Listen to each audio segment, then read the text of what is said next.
Beneath quiet cemeteries across America lie the bones of men who once ruled the underworld. They were feared, powerful, and untouchable, until death finally caught up with them. But even in death, the Mafia doesn't rest easy. Hidden among ordinary graves are the final resting places of the deadliest gangsters in history. Men like Al Capone, John Gotti, and Lucky Luciano. Their tombs are more than stone and dirt. They are symbols of power, betrayal, and a dark legacy that refuses to fade. Some lie in lavish marble crypts visited by admirers, while others were buried in secret under false names to escape revenge even after death. These graves hold stories of empires built on crime, loyalty bought with blood, and silence that followed them to the grave. As we peel back the layers of time, we'll uncover the truth about where the Mafia's most feared men were laid to rest, and the secrets buried with them. Because in the Mafia world, even the dead have something to hide.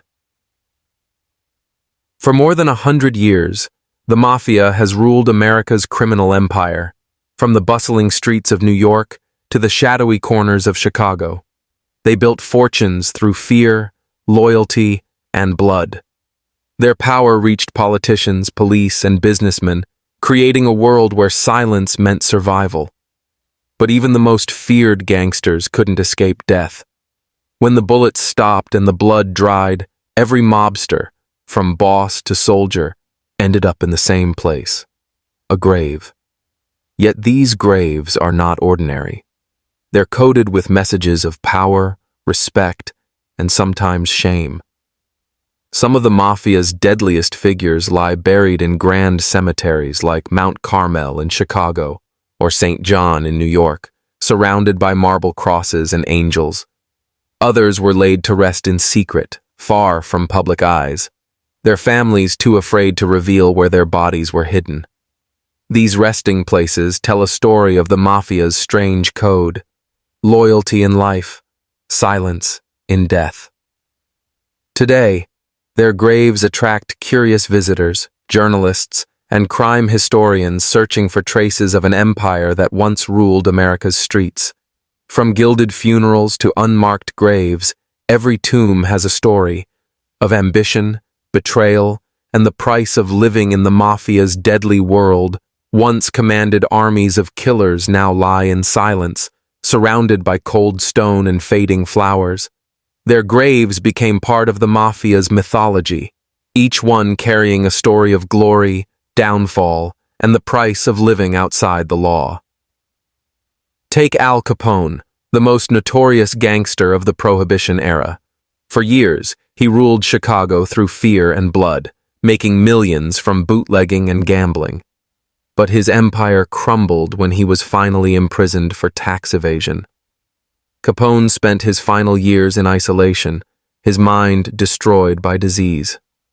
When he died in 1947, his body was quietly buried in Mount Olivet Cemetery, then later moved to Mount Carmel, the same resting place as dozens of other mobsters.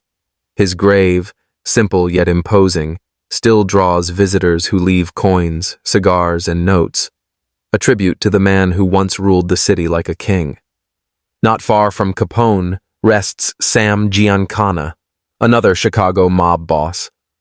Giancana's story ended with a bullet to the back of his head, fired by someone he trusted.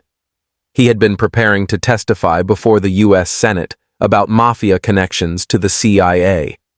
Before he could speak, he was silenced forever. His burial at Mount Carmel was attended by few, the ceremony quiet and cold. Even in death, he remained a symbol of loyalty and betrayal. In New York, John Gotti's grave tells a different kind of story. Known as the Dapper Don, Gotti embraced fame, dressing like a celebrity and running the Gambino crime family with open arrogance. When he died in 2002 inside a federal prison, thousands wanted to attend his funeral. His family ensured that his body was buried in St. John's Cemetery, the sacred ground of the Mafia's elite. Gotti's tomb is polished and bold, often surrounded by roses, cigars, and cards from admirers. It's more than a grave. It's a shrine to the man who brought the Mafia into the spotlight. Nearby lies Carlo Gambino, the man Gotti once admired. Unlike Gotti, Gambino ruled with quiet control. He avoided attention, rarely used violence personally, and built one of the most powerful criminal organizations in history. When he died peacefully in 1976, his funeral was massive but controlled. Hundreds of mobsters stood in silence, watching their leader lowered into the earth. His grave, marked with a simple family name, reflects the respect he commanded and the humility he maintained. Each of these men built empires of crime and corruption. In life, they sought power and wealth. In death, they found equality under the same soil. Their funerals became statements of hierarchy, the lavish ones reserved for bosses, the quiet burials for those who fell from grace. But every grave whispers the same truth. No matter how high a man rises in the Mafia, death is the ultimate leveler. The cemeteries where these godfathers rest have become part of crime history, sacred and haunted at the same time.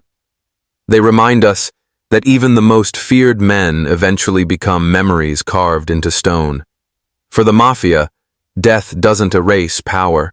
It cements it forever, turning criminals into legends and graves into monuments of an empire built on blood. While the Mafia's bosses were buried in marble tombs and honored with massive funerals, the lower ranks, the soldiers and enforcers, often met far different ends. These were the men who carried out hits, collected money, and followed every order without question. They were the backbone of the Mafia machine, but when they became inconvenient or disloyal, they vanished. Their deaths rarely made headlines, and their burials, when they even happened, were quiet, unmarked, and forgotten. Many of these soldiers were buried in small, ordinary cemeteries scattered across New York, New Jersey, and Chicago. Some were placed in graves paid for by families desperate to maintain appearances, while others were dumped in makeshift plots to keep the Mafia's secrets buried forever. Investigators later found that several cemeteries contained clusters of unmarked graves linked to organized crime. These spots became known as Mafia fields, silent witnesses to countless betrayals. In Staten Island, one small cemetery holds multiple unknown bodies suspected to be mob soldiers who disappeared during the 1970s and 80s. Their remains were found decades later when construction crews unearthed bones wrapped in plastic and rope. Police linked them to men who had gone missing after crossing their bosses. In another case in New Jersey, a landscaper discovered a skull beneath the soil of an old farm once owned by a mob associate. Forensic testing later confirmed it belonged to a man who had turned informant years earlier, a chilling reminder of what happened to those who broke the code of silence. The Mafia's forgotten soldiers often faced the most brutal endings. Some were shot and buried in shallow graves. Others were sealed in barrels, dumped in rivers, or dissolved in acid, their bodies erased completely. These gruesome methods weren't just about punishment. They were messages. Each disappearance reminded others that betrayal carried a price worse than death, being forgotten forever. For families, these losses were unbearable. Many mothers and wives never knew what happened to their sons or husbands. They couldn't hold funerals, visit graves, or even mourn openly for fear of retaliation. The Mafia's rule of silence extended even to the dead, erasing entire lives without a trace. Occasionally, however, some soldiers were buried with quiet dignity. Their families arranged secret funerals, often at dawn, with only a priest and a few relatives present. No headlines, no Mafia guests, no eulogies. Just a handful of mourners and a closed coffin, a final goodbye to a man who once lived in the Mafia's shadows. Decades later, law enforcement agents still discover unmarked Mafia graves. Each time a new body is found, old cases resurface, revealing the scale of the underworld's cruelty. FBI agents describe these places as ghost maps of organized crime, where each grave marks a story of loyalty, greed, or revenge. These forgotten soldiers represent the true cost of the mafia lifestyle. They weren't kings or legends. They were tools, used and discarded once their value was gone. Their graves, hidden and silent, reveal the dark truth behind the mafia's code of honor. In life, they served the family.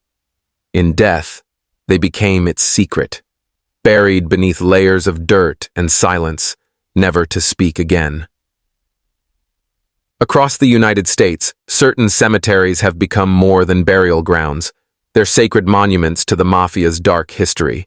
From New York to Chicago, these cemeteries hold the remains of hundreds of mobsters who once ruled the criminal underworld. Their graves, lined up beside one another, read like a roll call of organized crime's greatest names. To outsiders, these cemeteries appear ordinary, but to those who know their history, they represent the heart of the mafia's legacy, a silent brotherhood that continues even after death. Mount Carmel Cemetery in Hillside, Illinois, is perhaps the most famous of them all. Beneath its peaceful trees lie Al Capone, Sam Giancana, Frank Nitti, and other giants of Chicago's underworld. Locals call it the Mafia Cemetery. Visitors still leave cigars, coins, and whiskey bottles on Capone's grave, as if honoring a king. Tourists walk its paths like they're touring a museum, not realizing that the ground beneath them once shook from gang wars and blood oaths. In New York, St. John's Cemetery in Queens is equally legendary. This Catholic burial ground is the final resting place of bosses from all 5 families. The Gambinos, Lucchese's, Genovese's, Colombos, and Bonanos. Carlo Gambino, Vito Genovese, and John Gotti all lie within its walls. What makes St. John unique is how close these rivals are in death, buried only feet apart, as if still trapped in their eternal game of power. The cemetery has become a secret landmark for mafia enthusiasts, a place where the ghosts of New York's underworld seem to linger in every corner. The connection between the mafia and religion is one of the strangest contradictions in American history. These were men who murdered without hesitation, yet many considered themselves devout Catholics. They donated money to churches, attended Sunday Mass, and insisted on proper funerals when they died. Priests were often pressured to perform services, sometimes out of fear, sometimes out of respect. The church, despite knowing who these men were, often chose silence over confrontation. In death, even the most violent mobsters were treated as sons of the faith, their sins absolved beneath a marble cross. Some cemeteries even display hidden signs of mafia influence. Gravestones feature cryptic engravings, initials, symbols, or coded phrases that hold personal or criminal meaning. Others have statues of angels holding broken swords or eyes that seem to watch, a subtle nod to the constant vigilance of the underworld. For mob families, burial plots became status symbols. The closer one was buried to a powerful boss, the higher his rank had once been. Death, just like life, reflected the mafia's hierarchy. These cemeteries have also become unofficial archives of organized crime. Investigators, historians, and true crime fans visit them to study patterns, connect family names, and trace decades of bloodlines that shaped the mafia's story. Every tombstone tells part of a larger narrative, one of greed, loyalty, and inevitable downfall. Today, the mafia's cemeteries stand as eerie reminders of a world that once controlled America's cities from the shadows. They're quiet, peaceful, and deceptively ordinary. Yet beneath the soil lie the remains of men who once dictated who lived and who died. The cemeteries of power reveal a haunting truth. Even the strongest criminal empires eventually fall silent, leaving behind only stone, memory, and the faint echo of their sins. While some mobsters rest beneath marble crosses and polished tombs, others were swallowed by the earth without a trace. Their stories didn't end with funerals. They vanished completely. These were the traitors, the informants, and the men who knew too much. In the mafia, death wasn't always enough. Disappearance was the ultimate punishment. To erase a man was to erase his legacy, his name, and his existence. These are the lost bodies of the Mafia, ghosts of betrayal buried in silence. Perhaps the most famous disappearance in American history is Jimmy Hoffa. Though not a traditional mobster, Hoffa was deeply connected to organized crime through the Teamsters Union. On July 30th, 1975, he vanished outside a Detroit restaurant after meeting with two mafia figures. Despite decades of investigations, no trace of him has ever been found. Theories range from his body being buried beneath a football stadium to being incinerated in an industrial furnace. For the Mafia, Hoffa's disappearance sent a powerful message. When you challenge the family, you vanish. But Hoffa was far from the only one.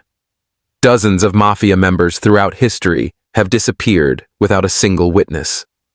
One such case was Anthony Three Fingers Castellito, a made man in the Lucchese family. In 1974, he vanished after a power struggle with fellow mobsters. Years later, his body was discovered buried under a home owned by his killer. The message was chilling. Even allies were expendable when ambition got in the way. Another haunting case is that of Joe Gallo, the flamboyant Brooklyn mobster known as Crazy Joe. Unlike others, his death wasn't secret. He was gunned down publicly at Umberto's Clam House in 1972. But what made his story terrifying was what followed: the disappearance of several of his associates in the days after. The Mafia didn't just kill, it erased.